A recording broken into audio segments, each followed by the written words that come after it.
They do not necessarily represent the views of the advertisers, management, staff, or ownership of WCTC. No time to call Jersey Central? Join the conversation online and be a part of WCTC's real-time talk. Like 1450 WCTC on Facebook and follow us on Twitter at 1450 WCTC. Jersey Central with Bert Barron. Think we could listen to the radio or something? On the new Talk Radio 1450 WCTC. It is 7:09. Welcome to hour number 2 of Jersey Central on this Tell-A-Friend Tuesday morning on the new Talk Radio 1450 WCTC, the voice of Central Jersey. It is Bert. Good to have you here. Our contest is on the way. Going to give away some tickets to American Repertory Ballet a little bit later on here in this 7 o'clock hour of Jersey Central, so stick around. Let's continue our interview series all month long. We've been spotlighting different people around our state and the efforts and what they are doing when it comes to autism. With April being Autism Awareness Month, we've talked to some great autism organizations. We've talked to some sports teams and some things that they're doing to work with those who are on the autism spectrum. And my guest today on the Jersey Central Newsmaker Hotline talks about a very important component of maintaining the health of people on the autism spectrum, particularly when it comes to dental health. And I want to welcome in my guest, Dr. Cavan Brunsden, who is with us here. He is based in Old Bridge, New Jersey, and has something very unique that he is doing in our state here. Dr. Brunsden, welcome to WCTC. How are you? I'm just fine, thanks. Good morning. Good to talk to you, and talk about this special program that you have, because maybe this is something that maybe people are overlooking or maybe aren't too sensitive to when it comes to dental health for those with autism. Talk about what you're doing. Well, we have a center in Old Bridge at KidZdent that developed over the years in direct response to the needs of our community. We found as the years went on that more and more children were calling our office, their parents were calling us, regarding the dental health of their children, and they were so concerned because their children had autism. In the mid-90s, I didn't see any children with autism at all, even though I'd been practicing special needs dentistry for 20 years. Since then, it has exploded. We're seeing approximately 15 autistic children every day. The state of New Jersey has about 40,000 children on the spectrum in a country here in the U.S. that has 4 million. In direct response to the needs of these children, we developed the KidZdent Autism Center, which is a center that helps children enter into the world of dentistry. It's very sensitive to their needs. We have a special, unique waiting area, and we have doctors who are trained to deal with not only the dental health of these children, but more importantly, their unique special behavioral components. Talk about some of the special steps that you have to take. Is there maybe changes in the lighting of the actual exam room, or maybe just the way the room is set up? Talk about some of the changes there.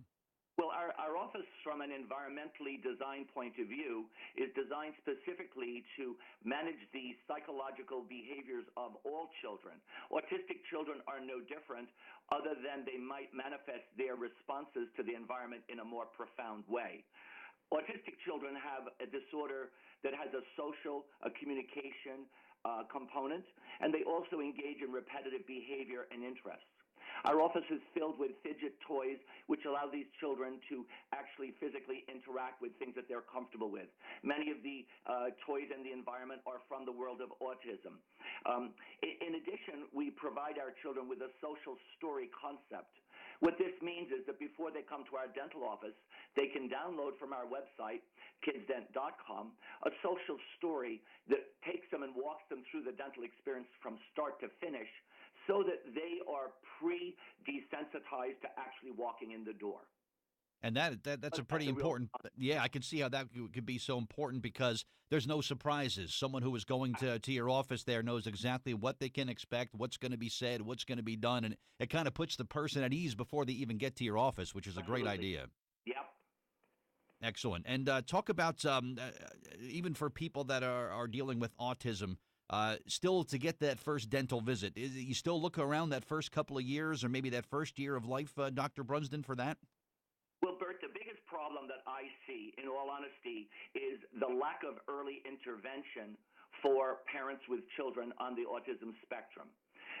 Many of these parents are very disturbed about their child's potential meltdowns in crisis situations, such as going to the barber or going to the dentist. Consequently, they develop avoidance.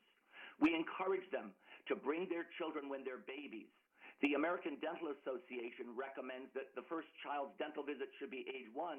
The autistic child, this is critically important. With autism, children develop early behaviors and they stick with them for life, whether they're good or they're bad. So early intervention is all about having a positive impact on training and guiding good habit behavior. Dentistry is paramount for the lifetime healthcare success of these young people. Yeah. We believe strongly in early intervention, most specifically early dental intervention. And good dental health, doctor, as you know, for anybody is a must, I think. I've always felt that dental health is paramount in taking care of yourself, obviously. What do you hear from parents typically, doctor? Good response from parents, and they're probably just grateful to have somebody that's so, willing to understand them and listen to them and kind of sees things on the same level that they do. Well, there are many pediatric dental practices throughout the state who are dedicated to providing care to children with special health care needs. Starting at Rutgers, where they actually have a training center. It is actually called the Brunsden Villa Pediatric Care Center, named after my wife and myself for our efforts to help develop a program there. But we would like to see that parents recognize that the pediatric dental world is an open-door policy. Call your local pediatric dentist, ask them if they have experience in managing autistic children, and create a relationship and get your child in there early. The family is the most responsible person for the oral health care of children. It's not the dentist. We're a team member that will coach, guide, and work together, and as such, you need to engage the dentist. So reach out to your local pediatric dentist, get your child started. I think there's nothing better that you can do than to do that. Excellent stuff. Just love this program, Dr. Brunsden. How can someone get some more information about KidZdent? Well, first of all, our website, KidZdent.com, it's loaded with reviews from satisfied parents of autistic children, and you can just read them and you will see the things that they say about KidZdent, about the world of dentistry, and about our profession of pediatric dentistry, and how we can really alter the lifestyle of children, guide their parents into being good home care managers, and really change children's life and smile for a lifetime. Wonderful. I really appreciate what you're doing with families and children here in Jersey, Doctor. Thank you so much, and great to speak with you this morning, and continued success with this program, all right? Thank you so much, Bert, and keep on smiling. You bet. Thank you very much. That's like a cool tagline for a dentist, right? Keep on smiling. I like that. Dr. Cavan Brunsden, my guest on the Jersey Central